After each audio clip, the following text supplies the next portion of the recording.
우리 삶의 소망이시여 반석이 되신 우리 하나님 아버지 당신의 이름을 찬양합니다.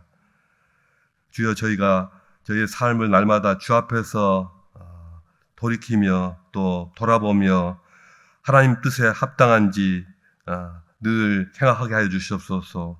아버지 하나님이시여 저희를 날마다 욕심과 온갖 잘못된 것에서 비워지게 하시고 깨끗해지게 하여 주시옵소서. 주님께서 찾아오시며 십자가의 진리가 저희를 채우시며 또 주님의 목적과 주님의 영광만이 저희 삶을 채워지게 하여 주시옵소서. 이 시간도 주의 말씀으로 저희 귀가 열리게 하시고 저희 마음이 열리게 하여 주시옵소서. 오늘 하루 이 말씀으로 묵상하는 가운데 승리하는 삶 살게 도와주시옵소서. 감사드리며 예수 그리스도 이름으로 기도합니다. 아멘. 오늘 주시는 하나님 말씀은요, 욥기 36장 26절부터 37장 24절까지인데요. 읽기는 37장 1절부터 24절까지만 읽겠습니다. 다 같이 한 목소리 읽겠습니다. 이로 말미암아 내 마음이 떨며 그 자리에서 흔들렸도다. 하나님의 음성 곧 그의 입에서 나오는 소리를 똑똑히 들으라. 그 소리를 천하에 펼치시며 번갯불을 땅끝까지 이르게 하시고 그 후에 음성을 발하시며 그의 위엄찬 소리로 천둥을 치시며 그 음성이 들릴 때 번개를 멈추게 아니하시느냐. 하나님은 놀라운 음성을 내시며 우리가 헤아릴 수 없는 큰 일을 행하시느니라. 눈을 명하여 땅에 내리라 하시며 적은 비와 큰 비도 내리게 명하시느니라.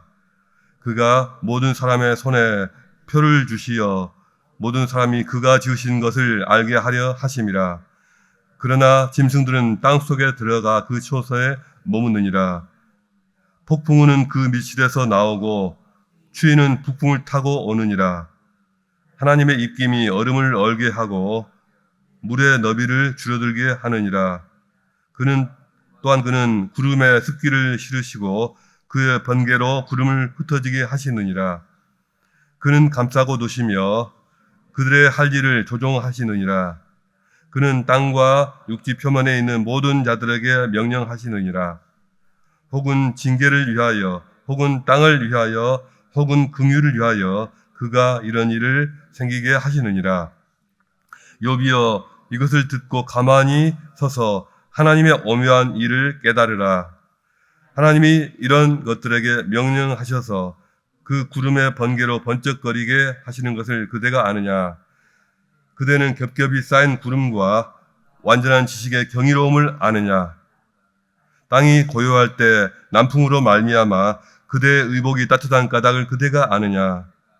그대는 그를 도와 구름장들을 두들겨 넓게 만들어 녹여 부어 만든 거울같이 단단하게 할 수 있겠느냐. 우리가 그에게 할 말을 그대는 우리에게 가르치라. 우리는 아둔하여 아뢰지 못하겠노라. 내가 말하고 싶은 것을 어찌 그에게 고할 수 있으리야. 삼켜지기를 바랄 자가 어디 있으리야. 그런즉 바람이 불어 하늘이 말끔하게 되었을 때 그 밝은 빛을 아무도 볼 수 없느니라. 북쪽에서는 황금 같은 빛이 나오고 하나님께는 두려운 위엄이 있느니라.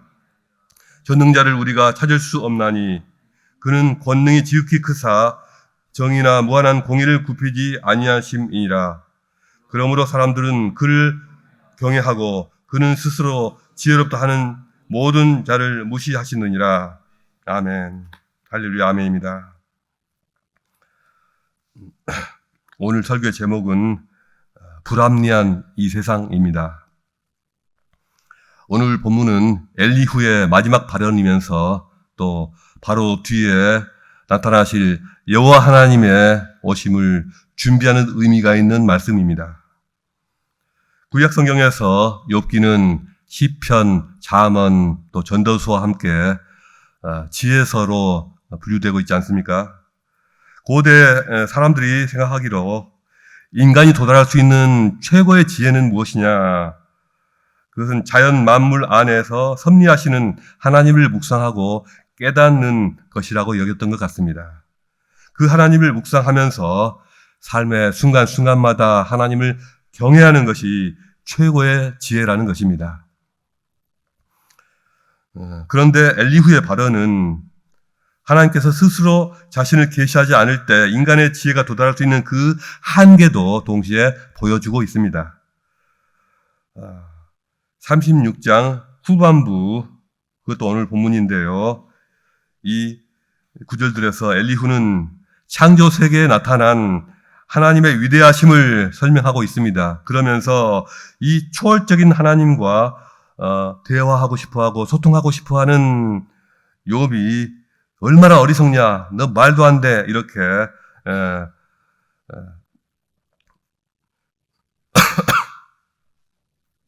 욥을 이렇게 어리석다고 말하고 있습니다. 엘리후가 말하고 있는 이 하나님은 너무도 크시고 너무도 위대하여 우리가 알 수 없는 분이고요. 또 너무 멀리 계셔서 인간 세계와는 거리를 두고 계신 분이십니다. 인간 세상과 피조 세계를 초월하신 하나님이라는 것입니다. 그러나 성경은 또 한편으로는 이와 전혀 다른 하나님을 우리에게 알려주시는데요. 욥에게 이제 곧 오셔서 말씀하실 것이고요. 또 예수 그리스도 안에서 이 땅에 직접 임하시고 성령을 통하여 우리에게 찾아오시고 말씀하시는 그 하나님인 것입니다. 만나주신 하나님입니다.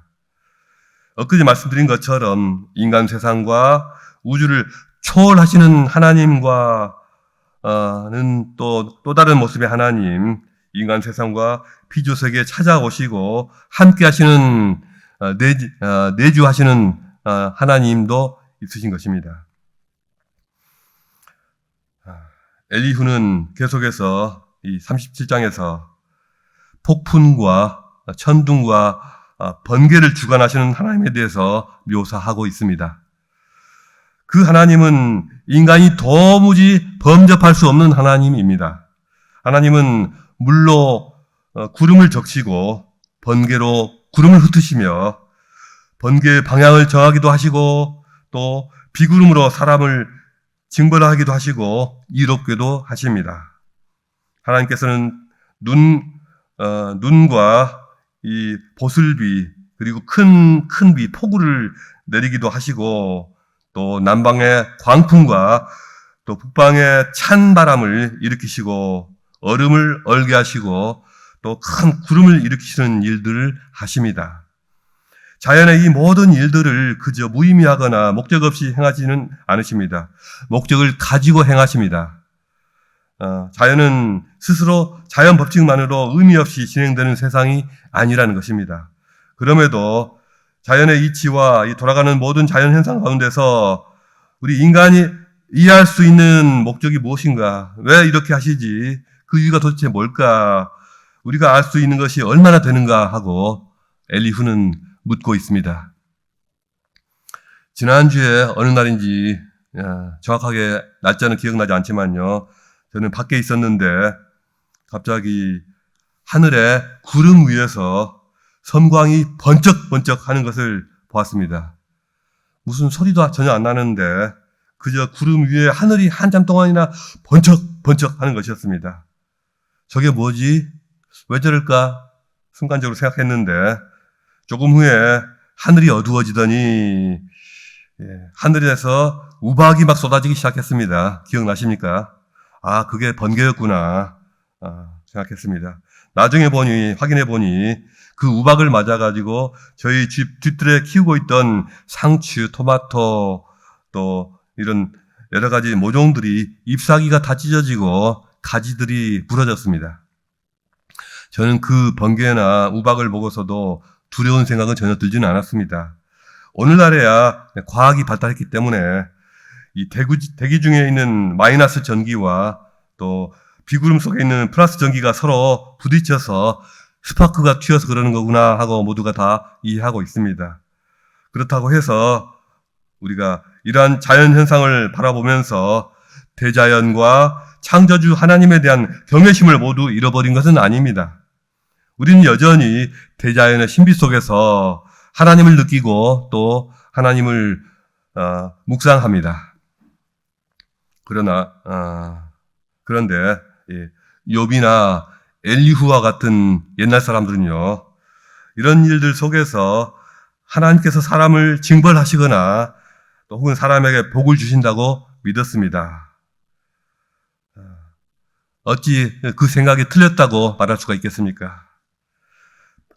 하늘에서 번개의 섬광이 하늘과 땅을 번쩍번쩍 비추고 또 엄청난 우레소리가 천지를 뒤흔들 때 이 번개는 하나님의 손바닥에서 나오고 천둥은 하나님의 입에서 나오는 소리라고 그들은 생각했습니다. 옛날 사람들이 무지해서 그렇다. 성경이 비과학적인 이야기를 담고 있다. 이런 식으로 폄훼할 필요는 전혀 없습니다. 왜냐하면 욥이나 엘리후 같은 그런 옛날 사람들에게 하나님께서 굳이 아니야, 번개는 플러스 전기와 마이너스 전기가 스파크 돼서 생기는 거야, 이런 거를 알려주실 필요가 있었을까요? 알려주신다고 해도 그들이 알아듣지도 못했을 것입니다.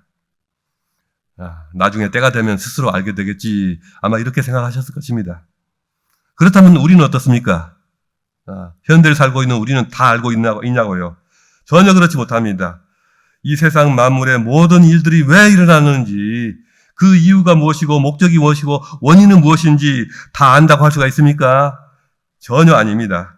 지금까지 과학이 많이 발전했다고 한들 오늘날 우리가 이 광대한 우주에 대해서 알고 있는 것은요, 사실은 바닷가의 모래 한 줌에 불과합니다. 과학자들도 이렇게 고백하고 있습니다.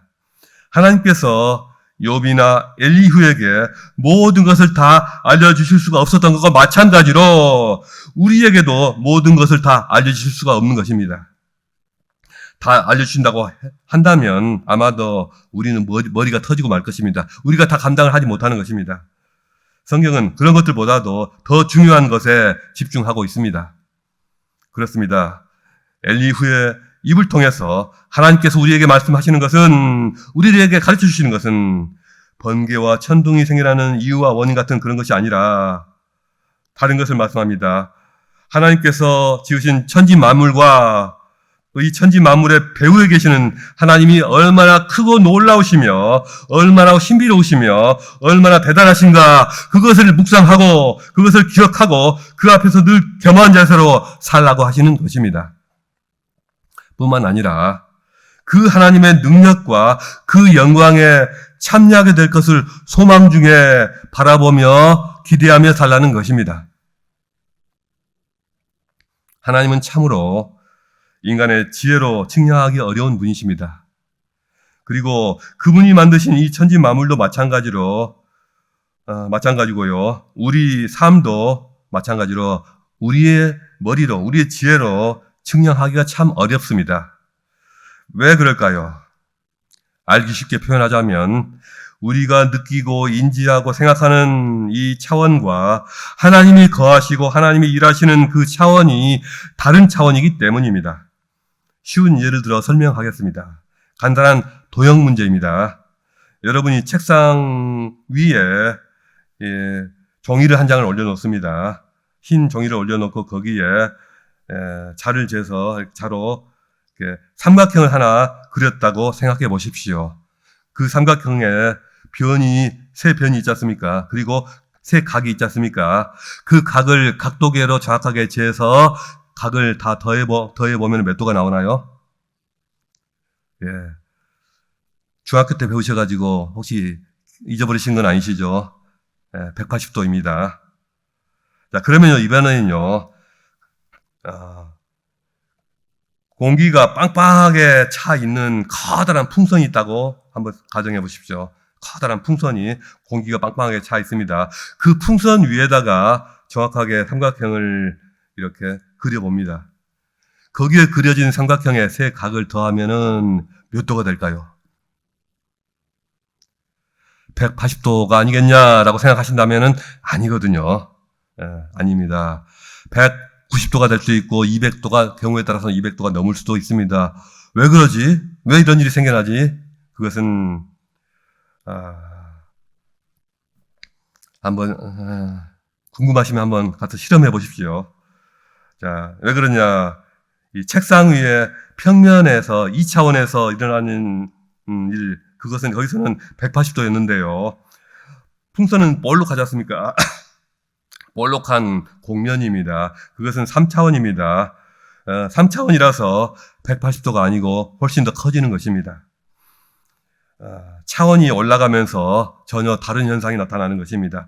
인간이 이해하고 생각하는 차원이 만약에 예를 들어서 3차원이라고 한다면 하나님이 존재하시고 일하시는 차원은 그보다도 훨씬 더 높은 차원, 그게 4차원이지 5차원이지 6차원이지 우리는 알지 못하지만 높은 차원입니다. 그러니 우리가 살고 있는 이 차원에서 당연하게 생각하는 것들이 더 높으신 하나님의 차원에서는 전혀 맞지가 않습니다. 우리 인간 세상에서는 상식이고 또 당연하게 믿고 있는 것들이 하나님의 세계, 하나님의 차원에서는 전혀 다른 모습이 되는 것입니다. 우리가 이 세상에서 상식이라고 믿고 있는 것, 당연하게 믿고 있는 것들을 표현하자면 이런 것들입니다. 필연성, 법칙성, 인과관계, 또 연속성, 통일성, 이런 말들입니다. 우리는 이런 잣대로 세상을 이해하려 하고요. 우리 삶을 또 이해하려 하고요. 심지어는 하나님까지도 그런 잣대로 재단하려 하고 또 이해하려 합니다. 이게 무슨 말이냐? 예를 들자면요. 하나님은 선하신 분이라는데 왜 이 땅에는 이렇게 악한 일들이 많이 벌어지는가? 왜 악한 일도 넘쳐나는가? 이렇게 우리가 의문을 갖지 않습니까? 그런데 하나님이 선하시다는 말을 할 때도 내 기준으로 우리 수준에 우리 입맛에 잘 맞는 그런 선하심을 생각하는 것입니다. 그러나 진정한 하나님의 선하심은 인간이 생각하는 하나님의 선하심과는 다릅니다. 우리가 생각하는 것과 전혀 다른 선하심인 것입니다. 또 하나님은 전능하신 분이신데 왜 우리에게 그 전능하심을 보여주지 않으시는가? 왜 우리가 기도할 때 하나님의 전능하심이 팍팍 나타나고 또 병든 환우들이 벌떡벌떡 일어서고 하지 않는가? 우리는 하나님의 전능하시다는 말을 우리 기준으로, 우리 수준과 우리 입맛으로 하나님의 전능하심을 기대합니다. 그러나 진정한 하나님의 전능하심은 사람들이 생각하는 하나님의 전능하심과는 다릅니다. 우리가 생각하는 것과 다른 전능하심인 것입니다. 우리 인간 세계 차원의 전능하심과는 다른 차원의 전능하심인 것입니다. 다른 선하심인 것입니다. 우리가 이 세상을 살다 보면 필연적인 것보다는 우연한 것이 더 많고요. 칼같이 딱 들어맞는 이런 법칙성보다는 법칙에 잘 안 맞는 것이 더 많고 불확실한 것이 더 많고 모순되는 일이 더 많고 또 생각지도 않았던 어떤 엉뚱한 일들이 예측 불가능한 일들이 벌어지곤 합니다. 이것은 우리 인간의 생각과 감각과 인지 구조는 3차원인데 우리 인간이 살고 있는 이 실존의 문제는요, 하나님과 결부가 되어 있기 때문에 영적인 차원까지가 같이 결합되어서 그 이상의 차원으로 이루어져 있기 때문입니다. 우리 삶 속에는 이해가 되지 않는 일들이 얼마나 많습니까? 불합리한 것 투성인 세상입니다. 불합리한 세상입니다. 실존주의자들은 unreasonable 하다고 부조리한 세상, 부조리한 삶이라고 표현했습니다. 욥의 삶에서 벌어지는 일들이 바로 그런 것들입니다. 이렇게 우연한 것들, 불확실하고 모순되는 일들, 예측 불가능한 일들을 가지고서 사람들은 자꾸 합리적인 어떤 법칙으로 논리를 가져다가 설명하려고 드니 전혀 맞지가 않습니다. 책상 위에서는 말이 되던 것들이 풍선 위에서는 말이 안 되는 것입니다. 그런데도 욥과 세 친구들처럼 자신만의 주장을 반복하면서 상대방에게 억지로 그것을 강요하고 있습니다. 인간의 지혜는 하나님의 일을 다 이해할 수도 없고 설명할 수도 없습니다. 폭풍우가 가라앉고 하늘은 맑아지고 하늘의 별들이 빛나는 그러한 모습을 보면서 엘리후가 발견하는 것은 오직 이것이었습니다. 하나님의 두려운 위엄, 그것이었습니다. 우리는 전능자를 측량할 수가 없습니다. 인간이 할 수 있는 일은 그를 인정하고 그를 경외하고 그를 신뢰하며 기다리는 것입니다. 지금까지 욥이나 세 친구들의 언변은 결국 사람이 자기 지혜로 하나님을 또 하나님의 일하심을 다 안다고 주장하거나 아니면 다 알아야겠다고 제발 나한테 나를 좀 알게 해달라고 떼를 쓰는 것이었습니다. 엘리후는 욥의 세 친구들과는 다른 한 가지를 보여주고 있습니다. 왜 욥에게 고난이 임하였는가를 묵상하는 데 있어서 그 이유를 과거의 욥의 죄로부터 찾지 않고 미래의 어떤 목적에서 찾는 것입니다. 장차 하나님께서 무슨 일을 행하려 하시는가에 초점을 두는 것입니다. 욥의 문제의 초점을 그 원인에서가 아니라 그 목적으로 바꾸고 과거의 죄에서가 아니라 미래에 하나님이 하실 일, 곧 구원으로 옮겨서 찾는 것입니다. 예수께서 날 때부터 소경된 자를 보시며 하신 말씀이 바로 이것입니다. 이 사람이나 그 부모의 죄로 인한 것이 아니라 그에게서 하나님이 하시는 일을 나타내고자 하심이라. 욥기라는 지혜서에서 엘리후는 지혜가 무엇인가를 보여주고 있습니다. 지혜는 지적인 분석이 아니라 하나님 앞에서 올바른 삶의 방식입니다. 하나님을 어떻게 바라보고 어떻게 그분을 경외하고 어떻게 그분을 신뢰하며 기다려야 하는가에 대한 올바른 방식과 또 귀한 노하우가 바로 진정한 지혜입니다. 사도 바울은 그리스도 자신을 하나님의 지혜라고 말씀합니다. 하나님의 지혜는 십자가에서 나타났습니다. 그 지혜는 주님이 고난을 받으시는 그 현장에서 드러났습니다. 성도들이 다 살아가면서 모두 평안한 삶을 원합니다. 그렇지 않습니까? 그렇지만 진정한 지혜란 오히려 고난과 아픔을 느끼고 자기 힘으로 감당할 수 없는 그런 연약함을 우리가 경험할 때 그때 지혜를 배우게 됩니다. 고난으로 말미암아 하나님을 배우고 또 하나님께 더 귀를 기울이게 되고 성령의 은혜 안에서 사는 삶을 배우는 것, 이것이 욥기가 우리에게 가르쳐주는 진정한 지혜입니다. 욥기의 서두에서 사단이 하나님께 말했습니다. 욥이 어찌 까닭없이 여호와를 경외하리까? 사단이 옳은 말을 했습니다. 욥에게도 보상이 필요합니다. 욥과 같은 하나님의 사람이 필요로 하는 보상은 오직 한 가지입니다. 전능자 하나님을 배웠고 그분과 같이 교제하는 것입니다. 그것이 욥에게 주어진 최고의 보상일 것입니다. 이제 내일부터 우리는 그것을 보게 될 것입니다. 우리가 욥기에서 깨닫고 기도하는 것은 이것입니다. 전능하신 주여, 이 세상에서 저희의 인생 속에서 행하시는 모든 일을 우리가 어찌 다 할 수가 있겠나이까? 저에게 당한 여러 가지 어려운 일들, 또 고통들, 고난들 속에서 오직 자비하신 주님을 배웁게 하시고 인내하며 주님과 동행할 수 있는 힘을 주시옵소서. 또한 주께서 장차 저에게 이루고자 하시는 그 영광스러운 일을 우리가 소망 중에 바라보게 하시옵소서. 이 기도를 오늘 우리가 드릴 수 있기를 원합니다. 오늘 주신 주의 말씀을 묵상하시면서 자유롭게 기도하시다가 돌아가시겠습니다.